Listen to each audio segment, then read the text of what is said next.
Hello, I'm Michael Wyatt. I'm going to be reading from the 6th grade science textbook today. We're in Chapter 1, Lesson 3, Answering Scientific Questions.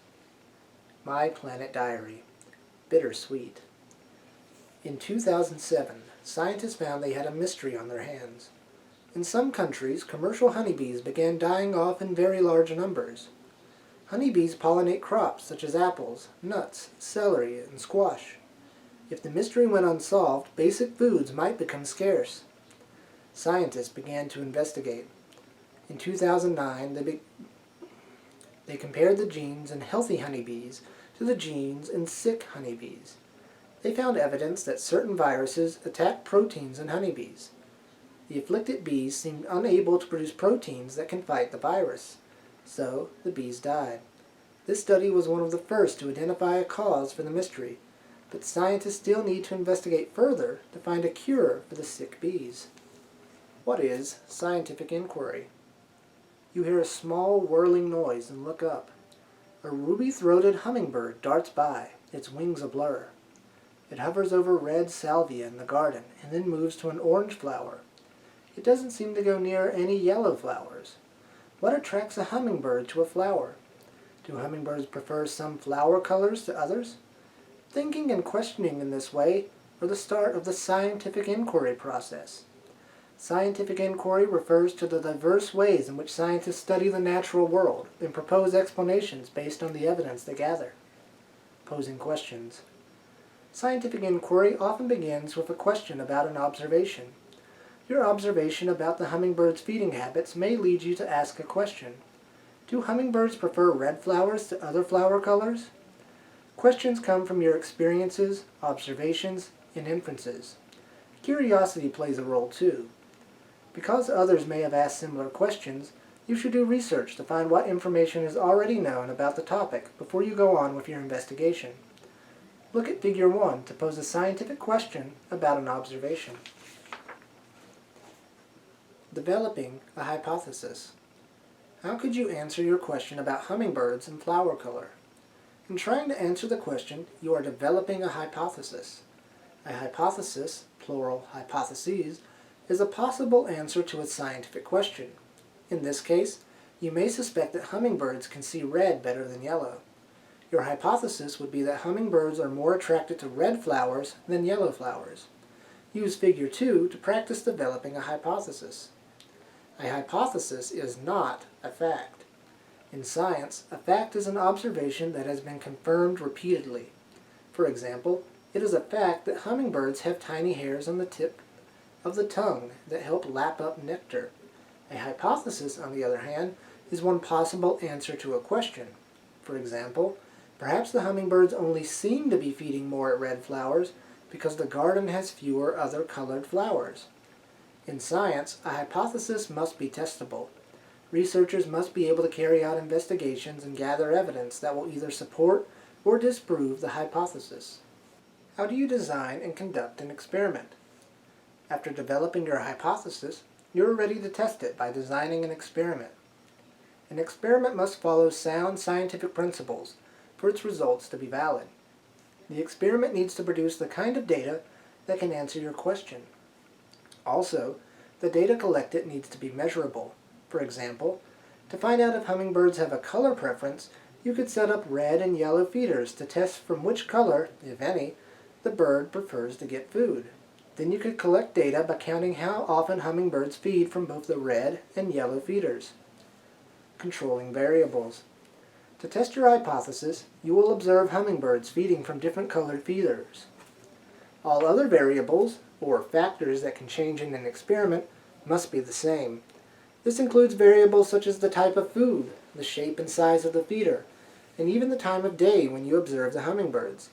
By keeping these variables the same, you will know that any differences in how often a hummingbird feeds is due to the feeder color alone. The one variable that is purposely changed to test the hypothesis is the independent variable. The independent variable here is feeder color. The fact that may change in response to the independent variable is the dependent variable. The dependent variable here is the number of times the hummingbird visits a feeder. Stating a hypothesis in a way that identifies the independent and dependent variables helps scientists design experiments and test hypotheses. Setting up a controlled experiment. You can test your hypothesis in a controlled experiment. A controlled experiment is an experiment in which only one variable is changed at a time. You decide to test the hummingbirds at 2 different colored feeders, red and yellow. All other variables are kept the same. The feeders should be the same size, shape, and height above the ground. They should be in the same general area and contain the same amount and concentration of sugar water. The amount of time you observe the feeder should also be the same. Otherwise, your experiment would have more than one independent variable. Then you would have no way to tell which variable affected your results. Practice setting up a controlled experiment in Figure 3. Collecting and interpreting data. Before you begin your experiment, decide what observations you will make and what data you will collect and record. Data are the facts, figures, and other evidence gathered through qualitative and quantitative observations. For the hummingbird experiment, you set up 1 feeder of each color. You decide to conduct 3 observations, or trials, because hummingbirds may behave differently from one trial to the next. You also decide to observe the feeders for 15 minutes at the same time for 3 days, and count the number of visits to each feeder in that time period. You can use Figure 4 to record and organize your hummingbird data. After your data have been collected and recorded, they need to be interpreted. One tool that can help you interpret data is a graph. Graphs can reveal patterns or trends in data. You can use different graphs to present different types of information. Bar graphs are useful for comparing values across categories or treatments. Line graphs are used to show data points over time. Pie charts can be used to show the contribution of each item to the whole. Drawing conclusions. Now you can draw conclusions about your hypothesis. A conclusion is a summary of what you have learned from an experiment. To draw your conclusion, you must examine your data objectively to see if they support your hypothesis. You must also consider if you collected enough data, or if there is more than one interpretation for the set of data. In the case of the hummingbird's color preference, the data shows that the red feeder had a greater average number of visits than the yellow feeder. Thus, the data supports your hypothesis. Now you should repeat your experiment to see if you get the same results, as shown in Figure 5. A conclusion is unreliable if it comes from an experiment with results that cannot be repeated. Many trials are needed before a hypothesis can be accepted as true. A repeated trial is a repetition of an experiment. In some cases, your data may not support your hypothesis. When this happens, check your experiment for things that went wrong, or for improvements you can make. Then fix the problem and do the experiment again.